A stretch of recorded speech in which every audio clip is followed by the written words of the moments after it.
And our correspondents are joining us from all across the country, also some from different parts of the world as well. Shyama is joining us from Mumbai and DV Vinod is joining us from Dubai.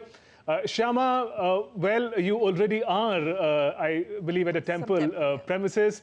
While the center is Ayodhya today, tell us about the celebrations taking place in Mumbai as we speak. Well, Shivendu, you rightly said the center is Ayodhya, but from there the rays are emanating everywhere, not just in India, but the entire world. You've mentioned that you can see the visuals of temple over here, and you rightly said we are here at Ram Mandir in Vadala, where you can see the decorations over here, how the mandir is decorated. It's not just the traditional flowers and leaves, sorry, but it is also the fruits of all kinds that has been put over here. Inside, if you go, the devotees are queuing up to have darshan of the Lord, and inside there is a puja, there is a abhishek going on where water from 9 rivers of Maharashtra have been brought, and that abhishek is being happening. There are the devotees over here, they are thronging, and let's talk to them.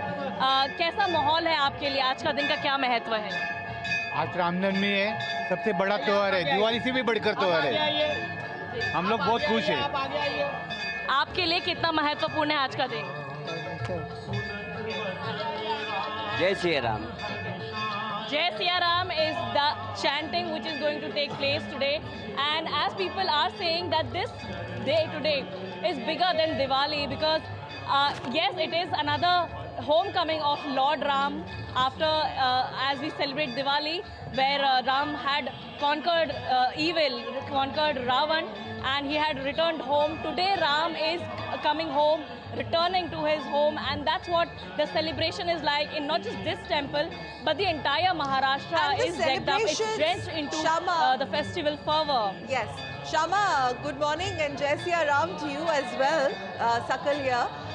It also seems that, yes, you know, the sentiment of the celebration and festivities is not only confined to temples, it seems. If we talk about across the country, since you're reporting from Mumbai, all that sentiment is also percolated into households as well. A lot of people have planned their evenings and afternoons, live, TV watching sessions, and you have big screens installed in various societies in Mumbai, I've been told. You rightly mentioned that there are several societies which have organized this kind of celebration, this kind of live viewing. Here also in this temple, they have a huge auditorium wherein they have put in a big screen where devotees in large numbers are expected to come in and watch the live ceremony going on, which is obviously the live signal is given by Doordarshan and their huge team. Also, as this central government has given a half-day leave to all the employees, and even Maharashtra has given a lot of, in a lot of sectors there are holidays. People are really going to utilize this day as they'll be watching the consecration ceremony, and then there were people coming at the doorstep, and they were offering the rice, the raw rice, saying that once the consecration ceremony is completed, it's concluded, we can utilize those rice, that grain into khichdi, either into khichdi, or we can just wrap it into a red cloth and keep it with us. So Lord Ram has actually reached to each household with all these, simple but noble gestures of the people who are taking initiative. Unbridled faith in their Lord Ram. Shama, stay with us while we go across to Dubai, UAE, where our correspondent DV Vinod is joining us now.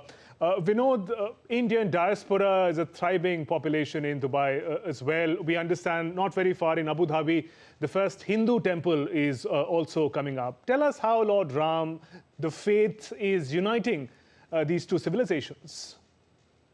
Shubhendu, as you rightly said, we have got a very thriving Indian community here. You can see that the community has joined us in celebrations. The total population of UAE is around 10 million, of which 3.95 million is Indians. And I am staying here at this place called Dubai, where we are joining. This is the heart of the Indian diaspora here.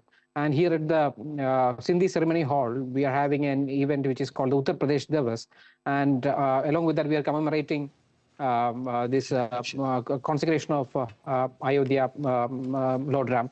And moving to Abu Dhabi, the UAE's decision to grant land and support for this temple's construction reflect the commitment of the religious tolerance and inclusivity of this country. This is a country which have a ministry of tolerance and coexistence. This gesture definitely fosters mutual respect and understanding between different faiths.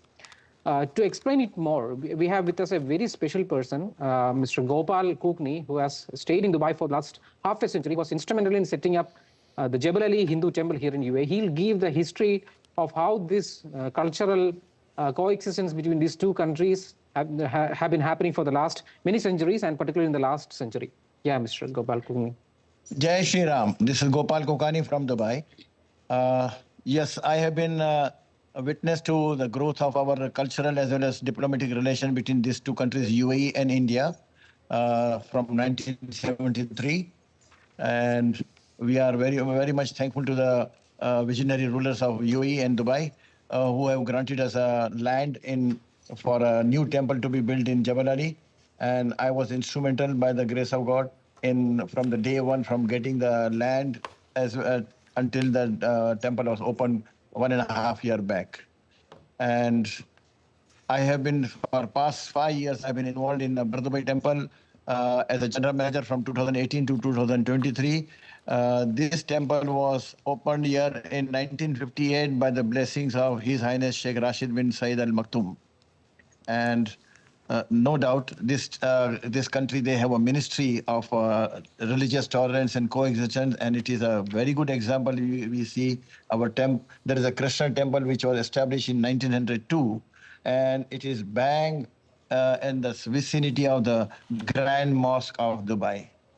So it reflects the exemplary example of coexistence and religious tolerance. Thank you, Mr. Kukni. Thank you. This temple's inauguration can be seen as a very positive step in strengthening already strong diplomatic ties that is between India and the UAE. It reinforces the message of mutual respect and cooperation. To speak more about the economic impacts of what's going to happen after the inauguration, we have with us Jaya Maitani. Hi, Jaya. Hi, this is a moment of joy and pride as well. And as Mr. Vinod is telling, yes, it's going to be very fruitful for our economy also, as that जो है वो पर्यावरण के हिसाब से या जो भी आज मिस्टर मोदी हमारे लिए कर रहे हैं, तो वहाँ पर पर्यटन बढ़ेगा और उससे बहुत ही यहाँ से भी बहुत सारे लोग वहाँ पर जा रहे हैं. तो definitely it's going to be amazing for us, and we are very thankful to Mr. Vasu Shroff, Mr. Chandrasekhar Bhatia, and they are just giving us opportunity to conduct cultural activities. Here we have Hanumanji also here, Mr. Nandlal. Yes. This is part of the cultural celebration that is going to happen here. So back to back, we are doing this from morning till night. We are conducting all these activities, and now I'll be handing over to Ms. Chanda Bhatia. Vinod, yes. Yeah. Okay, ma'am can quickly, in fact, make a comment to adding to that. You know, let's also talk about the Hindu temple to be inaugurated in Abu Dhabi, which also will have the deity of Lord Ram, which also reiterates Indian civilization's footprints, not only in India, but across the globe. Now here we're talking about Dubai and how faith actually binds the people as far as two nations are concerned. Vinod.